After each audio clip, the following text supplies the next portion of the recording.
Hello guys, আসসালামু আলাইকুম। সবাই কেমন আছেন? আশা করি সবাই ভালো আছেন। তো আমরা যাচ্ছি শুটিংয়ে আজকে। এই যে দেখুন, পম্পি আছে, পায়েল আপু আছে। আমরা যাচ্ছি শুটিংয়ে, বের হয়েছি বাড়ি থেকে। এটা হচ্ছে 5 বিবি, শাকিল ভাই, ইমরান ভাই, সবাই আছে আমাদের সঙ্গে। তো আমরা এখান থেকে প্রায় 2 কিলো মতো হেঁটে হেঁটে যাব, তারপরে আমাদের ভিডিও স্পটে। তো ওখানে খুব সুন্দর একটা জায়গা, ওখানে আমরা ভিডিও করি। তো ওই যে দেখুন, আমাদের আন্টি আসতেছে, ওটা হচ্ছেন পম্পি এবং পায়েলের মা।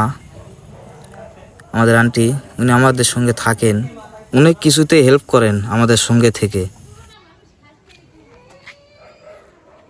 ছোট বোন আর বড় বোন বর্তমানে